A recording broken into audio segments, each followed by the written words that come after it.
शैनो और बेबो का जंगल का जादुई सफर।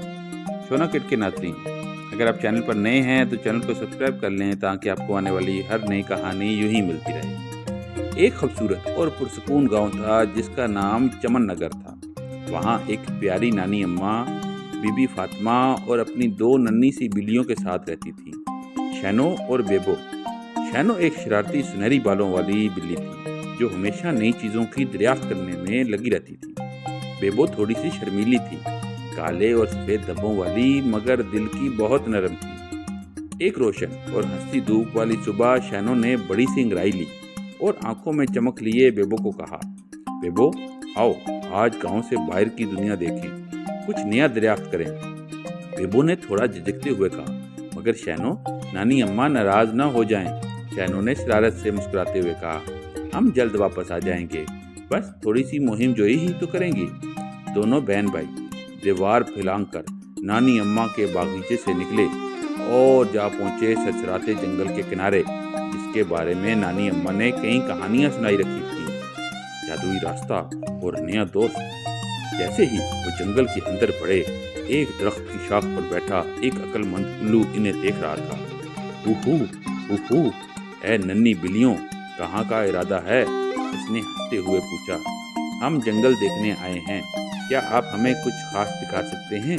शैनो ने जोर से कहा। उल्लू, जिसका नाम बाबा उस्मान था, मुस्कुराता हुआ बोला, चमकता हुआ रास्ता देख रहे हो? वो तुम्हें एक जादुई तालाब तक ले जाएगा। शैनो और बेबो ने चमकते हुए पत्थरों वाले रास्ते पर कदम रखा। शैनो आगे भागा और बेबो थोड़े फासले पर प्यार से चलती रही। जंगल के परिंदों की चहचहाट, फूलों की खुशबू और नरम हवा ने पूरे माहौल को जादुई बना दिया था। जादुई तालाब का राज। आखिरकार वो एक जगह पहुंचे जहां एक बड़ा सा तालाब चमक रहा था, जैसे उस पर आसमान के सितारे झलक रहे हों। देखो, ये तो ख्वाब जैसा है, शैनो ने कहा। अचानक एक हंसता खेलता मेंढक पानी से छलांग लगाकर एक कंवल के पत्ते पर आ बैठा। टपट टपट, वो मैं हूँ चन्नू मेंढक, यहाँ क्या लेने आए हो? शैनो ने बताया कि वो मुहिम पर आए हैं। चन्नू मेंढक ने खुशी से कलाबाजी खाने लगा। ओ, मैं तुम्हें तालाब की सैर कराता हूँ, उसने कहा। चन्नू ने इन्हें तालाब के किनारे छुपी खूबसूरत मछलियाँ दिखाईं, नन्ही तितलियों का घर दिखाया और एक पत्थर के नीचे छुपी घंटी बजाकर जादुई राग भी सुनाया। वापसी का वक्त। जैसे ही सूरज ग्रूब होने लगा, आसमान गुलाबी, नारंगी और सुनहरी रंगों में भर गया। बेबो ने शैनो को घूरा, चलो वापस चलते हैं, नानी अम्मा परेशान ना हो जाएं। शैनो ने इस बात में सर हिलाया और वो वापस चमकते रास्ते पर चल पड़े। जंगल अब कुछ सन्नाटा अख्तियार कर चुका था, मगर इनके दिल खुशी से भरे हुए थे।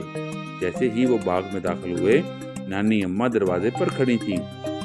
कहाँ थे मेरे प्यारे बच्चों? नानी अम्मा, हमने बाबा उस्मान से मुलाकात की, चन्नू मेंढक से दोस्ती की और एक जादुई तालाब भी देखा। दोनों ने एक साथ चीखा। नानी अम्मा मुस्कुराकर बोली, बस आइंदा बताकर जाना और वक्त पर वापस आ जाना। इस रात शैनो और बेबो नरमी से नानी अम्मा के पहलू में लिपट कर सो गए। इनके ख्वाबों में वही जादुई तालाब, जंगल के गाने और नए दोस्त जगमगा रहे थे। शोना किड के नाज़रीन, अगर आपको आज की कहानी अच्छी लगी है तो कहानी को लाइक करें और इसको अपने दोस्तों के साथ भी शेयर करें। कल मिलते हैं एक नई और खूबसूरत कहानी के साथ। तब तक अपना ख्याल रखें। अल्लाह हाफ़िज़।